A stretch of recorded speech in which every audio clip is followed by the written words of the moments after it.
Tuyul Arab Kobong, KPK bakal umumkan tersangka Formula E, seret BPK soal Formula E dan sumber waras. Lah, yang diusutkan Formula E, kok Ahok yang dibawa-bawa? Ketar-ketir ya, Yul. Pihak-pihak yang tidak puas dengan hasil pemeriksaan BPK, apakah pemeriksaannya, apakah macam-macamnya, silahkan menempuh jalur sesuai dengan ketentuan perundang-undangan. November, Desember, Januari, Februari, Maret, April, 8 bulan tidak manggil saya dan mengatakan saya tidak ikutin prosedur undang-undang. Ini apa bos BPK? Lu kira gue takut?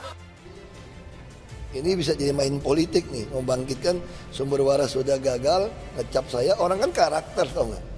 Saya dari bupati, DPR, DPR RI sampai wakil gubernur, sampai gubernur. Kalau karakter saya nggak benar, pasti udah nggak benar.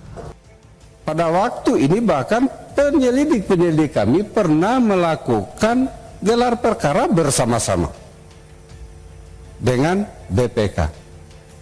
Oleh karena itu kita lihat aturannya, A, B, C, D-nya, semuanya. Sampai hari ini KPK belum bisa meningkatkan kasus ini kepada tingkat penyidikan. Ini dipakai lawan politik saya untuk menjatuhkan saya, membuat pikiran orang, apalagi kan stigmanya masyarakat kita, nggak ada lah gubernur yang jujur, yang bersih, nggak ada pejabat yang jujur. Itu ada di stigma yang ada di masyarakat.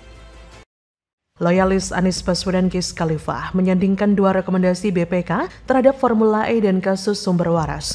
Dalam soal Formula E, BPK menyatakan penyelenggaraan ajang balap mobil listrik Formula E Jakarta layak untuk dilaksanakan. Hal tersebut tertuang dalam laporan hasil pemeriksaan atau LHP atas laporan keuangan Pemda Jakarta tahun 2021 yang ditandatangani Kepala BPK Perwakilan DKI Jakarta, Dede Soekarjo.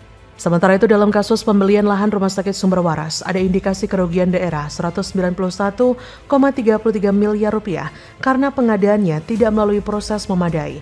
Imbas dari hal tersebut, BPK merekomendasikan agar Ahok membatalkan pembelian tanah seluas 36.410 meter persegi dengan pihak YSKW.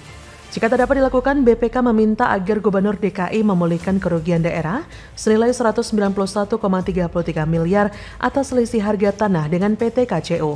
Menanggapi dua rekomendasi BPK tersebut, Wiz Khalifa mengatakan bahwa rekomendasi tersebut merupakan fakta yang tak bisa ditutupi oleh KPK. Namun, pada proses penanganan dua perkara ini, KPK justru terkesan lebih menekan kasus Formula E. Menurut loyalis Anies ini, perbedaan perlakuan tersebut melawan akal sehat. Belakangan telah disepakati oleh Dewas KPK untuk menuntaskan perkara Formula E dengan menguji kelayakan perkara tersebut untuk berlanjut atau tidak, dan juga mengusut perkara Formula E agar bisa mencari pelaku dalam kasus ini.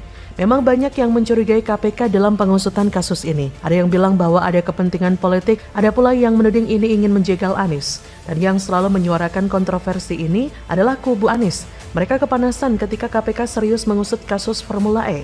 Mereka seperti ketakutan bahwa kasus ini bakal terungkap ke publik.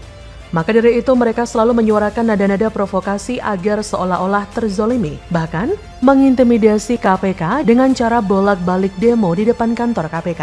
Dan yang paling gak masuk akal, seperti yang dilakukan oleh si Tuyul Ancol ini, menyangkutkan kasus Formula E dengan Ahok. Mereka menyeret Ahok dalam kasus pengadaan lahan rumah sakit sumber waras. Padahal tahun 2016, mantan Ketua KPK Agus Raharjo mengatakan kepada para wartawan bahwa penyidik KPK tidak menemukan perbuatan melawan hukum dalam kasus pembelian lahan milik rumah sakit sumber waras oleh Pemprov DKI Jakarta. Karenanya KPK tidak akan melanjutkan proses hukum atas kasus itu. Kesimpulan tersebut berdasarkan investigasi para penyidik KPK serta para ahli yang dimintakan pendapatnya oleh KPK yang berasal dari Universitas Gadjah Mada, Universitas di Indonesia, dan beberapa lembaga seperti Masyarakat Profesi Penilai Indonesia yang dibandingkan dengan temuan BPK terdahulu. Dan menurut majalah Tempo, disinyalir audit BPK adalah pesanan dari pejabat BPK di Jakarta. Berbeda dengan kasus Formula E, banyak uang rakyat yang memang sudah digelontorkan untuk acara ini. Misalnya uang komitmen fee yang katanya mencapai 560 miliar. Memang Formula E ini sudah diaudit, tapi banyak yang curiga ada kelebihan bayarnya. Negara lain pun umumnya cuma membayar belasan miliar rupiah atau bahkan gratis, tapi kenapa Jakarta kok bayar 560 miliar? Sudah itu, santer pula terdengar kasakusuk soal tiadanya bukti tanda terima atau kwitansi pembayaran uang komitmen fee. Inilah mengapa banyak yang tidak ingin kejanggalan dalam Formula E terungkap, terutama dalam pihak Anies. Narasi-narasi seperti ini yang banyak menyesatkan masyarakat bahwa Anies itu sempurna, tidak salah, dan dijegal oleh kelompok lawan. Jadi kalau ada salahnya Anies, maka itu dianggap tidak benar dan dianggap sebagai kriminalisasi kepada yang bersangkutan. Bagaimana menurut Anda?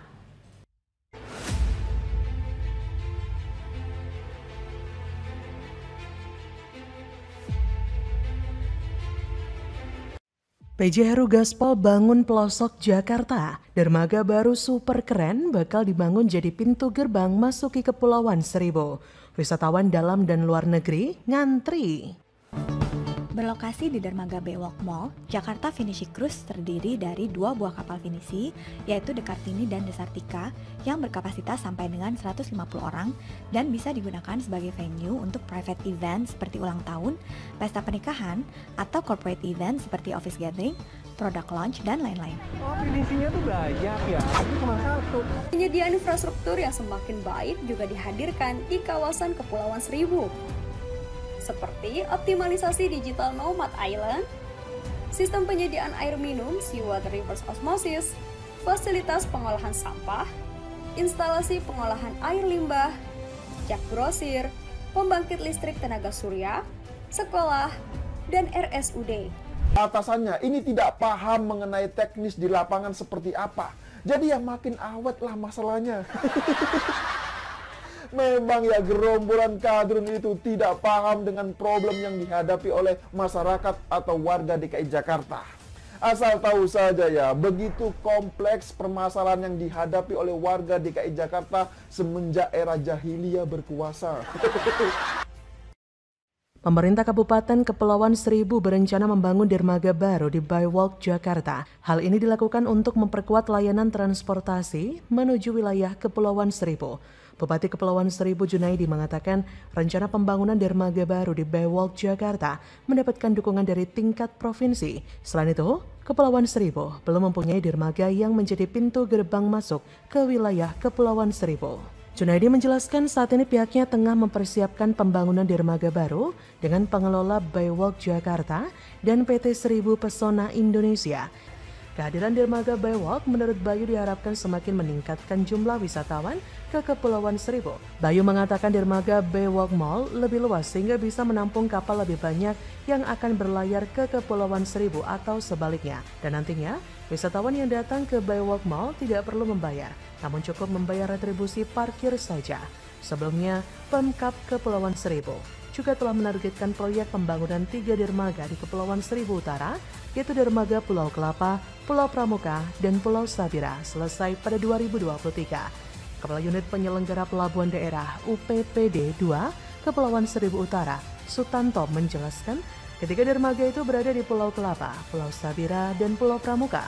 Menurut Susanto, dermaga Pulau Pramuka dan Kelapa sudah layak direvitalisasi terutama karena melihat kondisinya yang rusak. Sedangkan di Pulau Sabira memang tadinya baru ada tempat sandaran kapal, tapi di sana warga juga membutuhkan terminal pelabuhan. Sehingga menurut dia, rencananya tidak hanya dermaga yang akan dibangun tapi juga terminal penumpangnya.